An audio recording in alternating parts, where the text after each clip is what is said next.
하나님의 말씀 예레미야서 오늘은 39장을 같이 읽도록 하겠습니다.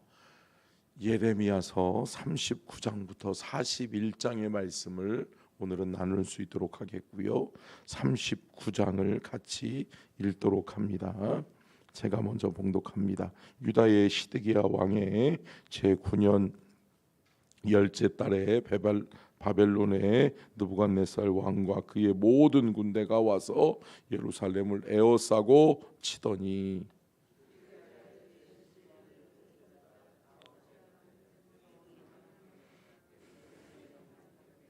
바벨론의 왕의 모든 고관이 나타나 중문에 앉으니 곧 넬리가 사레셀과 삼갈 내부와 내시장 살스김이니 네부갈 사레셀은 궁중 장관이며 바벨론의 왕의 나머지 고관들도 있더라.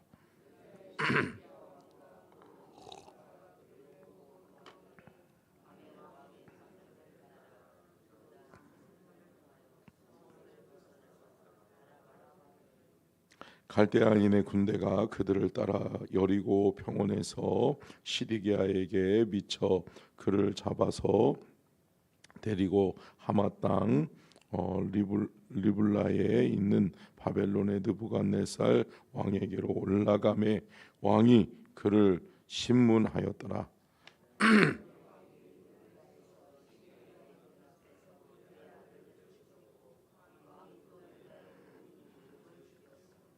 왕이 또 시드기야의 눈을 빼게 하고 바벨론으로 옮기려고 사슬로 결박하였더라.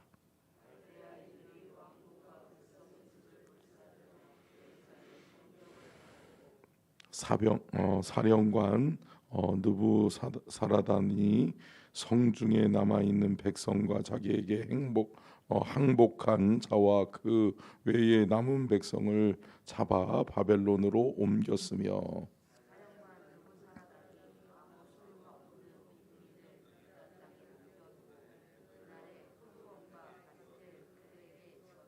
바벨론의 느부갓네살 왕이 예레미야에 대하여 사령관 느부사라단에게 명령하여 이르되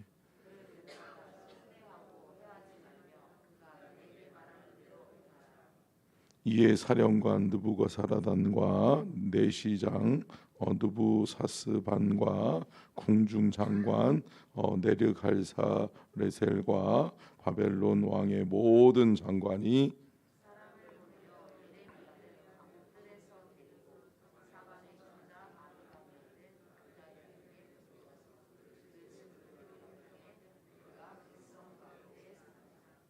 예레미야가 감옥들에 갇혔을 때에 여호와의 말씀이 그에게 임하니라. 이르시되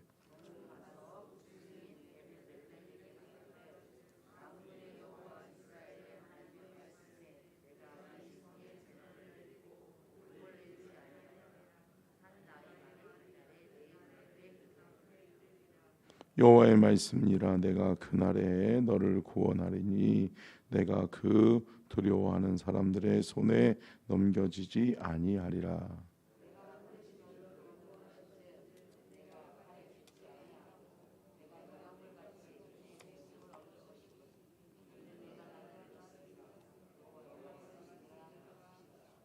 아멘. 이는 살아계신 하나님의 말씀입니다. 아멘. 오늘 말씀의 제목을 같이 읽겠습니다. 시작. 예루살렘의 멸망, 예언의 말씀의 성취. 하나님의 말씀은 반드시 이루어지는 줄로 믿습니다. 아멘. 여러분, 예레미야 선지자, 여러분 제가 말씀을 나눴지만 선지자는 뭐 하는 사람이라고요? 하나님의 말씀을 전달하는 사람이라고요.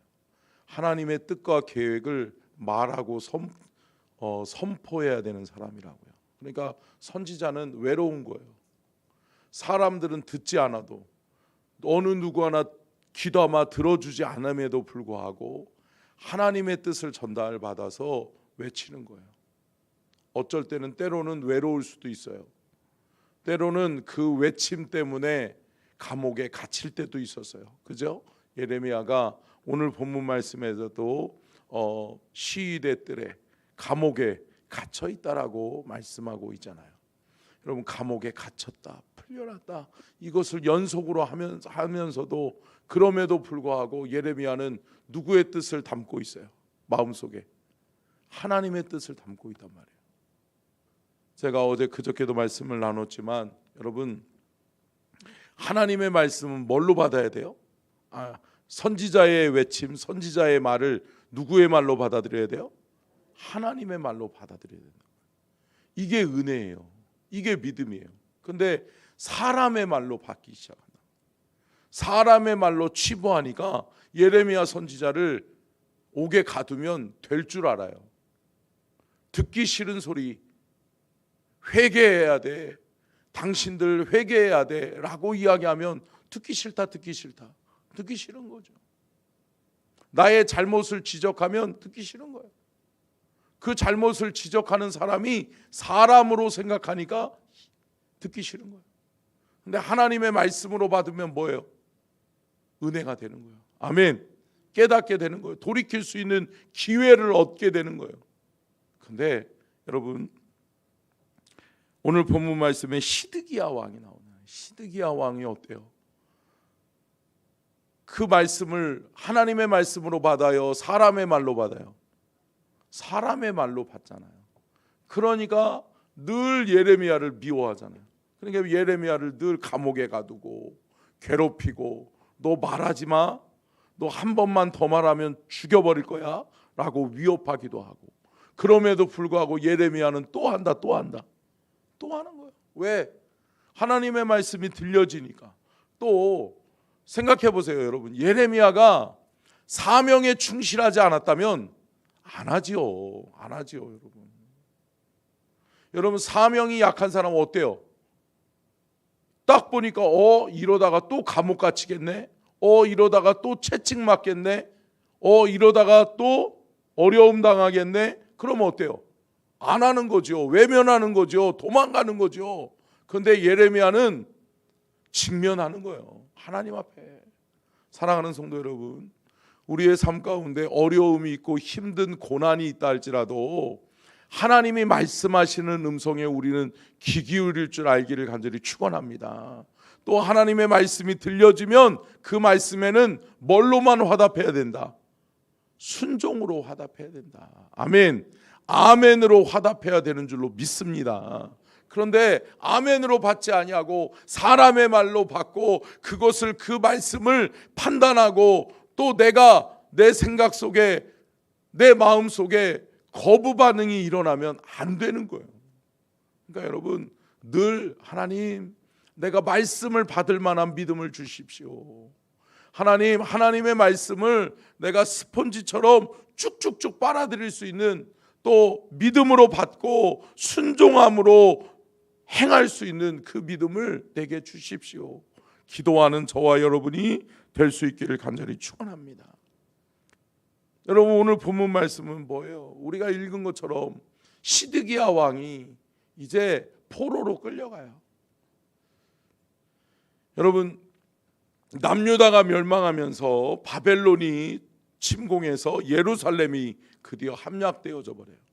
예루살렘까지 다 빼앗긴 거예요. 이제 이스라엘 전역을 다 빼앗기고 난 다음에 예루살렘 하나 남아 있었는데, 이 예루살렘마저도 바벨론에게 빼앗기죠. 그러면서 1차 포로기에는 어린아이들, 똘똘한 친구들, 느부갓네살이 누구를 데리고 가요? 다니엘과 사드락과 메삭과 아벳느고, 이 친구들을 데리고 간단 말이에요. 그 다음에 누구를 데리고 가요? 정치 지도자들, 정계 지도자들, 이런 사람들, 영향력 있는 사람들을 끌고 가요. 결국은 누구까지 데려가는 거예요? 왕까지 데려가는 거예요. 시드기야 왕까지.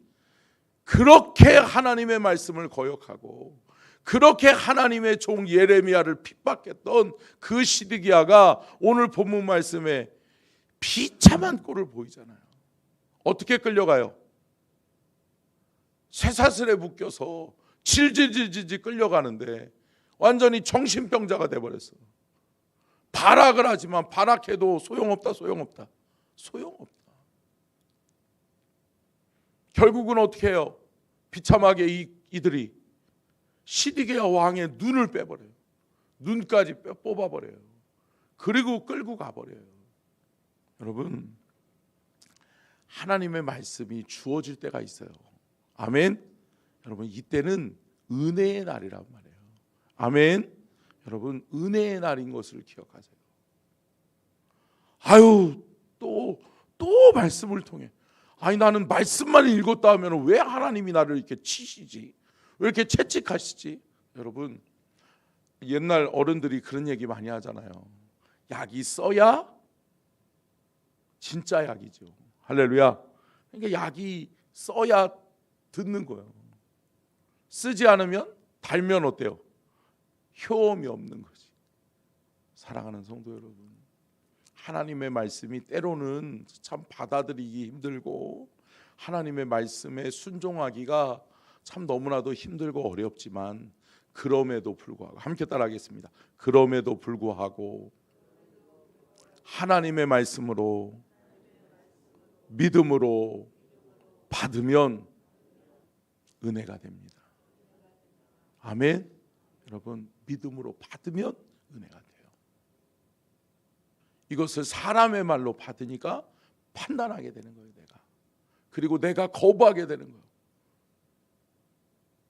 내가 그 말씀을 재단할 수 있다고 생각하는 거예요. 오늘 33장 2절 말씀 볼까요? 39장 1절과 2절 같이 보겠습니다. 시작. 유다의 시드기야 왕의 제9년 열째 달에 바벨론의 느부갓네살 왕과 그의 모든 군대가 와서 예루살렘을 애워싸고 치더니 시드기야의 넷째 달 아홉째 날에 성이 함락되니라. 예루살렘이 함락되매. 말씀대로 되어졌어요. 근데 여러분, 참 신기한 게 뭔지 아세요? 예레미야 선지자가 그렇게 외쳤던 그 외침이 실제로 되어지잖아요.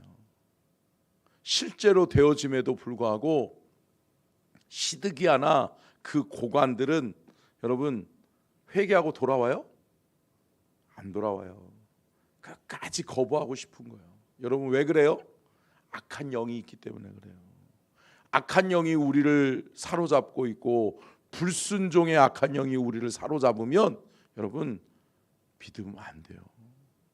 믿음이 없어요. 하나님의 말씀을 못 받게 해요. 거부감이 일어나게 한단 말이에요. 분명히 말한 대로 되네? 그러면 좀 믿어야 될 거 아니에요. 할렐루야. 여러분, 아니라니까요. 안 된다니까요. 여러분, 우리 안에 악한 영이 떠나가기를 간절히 축원합니다. 악한 영이 떠나가고 흑암의 권세가 벗겨지면 어떻게 돼요? 하나님의 은혜의 역사가 나타나는 거예요. 하나님의 은혜의 말씀이 내 삶의 레마의 말씀으로 주어지는 거예요. 아멘. 여러분, 말씀이 내 안에 들어오면 어때요? 살아나는 거예요. 여러분, 말씀은 생명인 줄로 믿습니다. 하나님의 말씀은 생명이란 말이에요. 생명이 내 안에 들어오면 살아나는 역사가 일어나는 거예요. 제가 잘 아는 선배 모교회 선배 목사님이 계시는데, 그 형님이 목회를 하다가 이렇게 암이 생겼는데 사기래요. 사기. 그러니까 요즘 뭐 물론 사기도 고치긴 하지만, 사기라고 그러면 사람이 절망하잖아요. 그죠? 막 골수에도 차고 막 무슨 전이가 됐다라고 해가지고 진짜 낙심하고 절망했거든요. 그러면서 목회를 그만둬야 되나라고까지 이야기를 할 정도로. 그런데 하나님을 붙잡았어요. 할렐루야. 하나님을 붙잡고 기도하기 시작하는 거란 말이에요. 하나님 앞에 의지하고 하나님 앞에 기도하면서 하나님의 말씀을 통독하면서 하나님의 말씀을 읽은 거예요. 왜? 하나님의 말씀은 생명이라고 그랬으니까. 하나님의 말씀은 생명이니까 내가 하나님의 말씀을 가득 담아서 내가 좀 살아야겠다. 내가 살면 교회도 살고 할렐루야 내가 살면 내 가정도 살지. 이 마음으로 말씀을 읽기 시작합니다. 근데 여러분 하나님의 말씀이 들려오니까 여러분 몸에 막 암이 퍼졌음에도 불구하고 여러분 살아나는 줄로 믿습니다. 살아나기 시작합니다.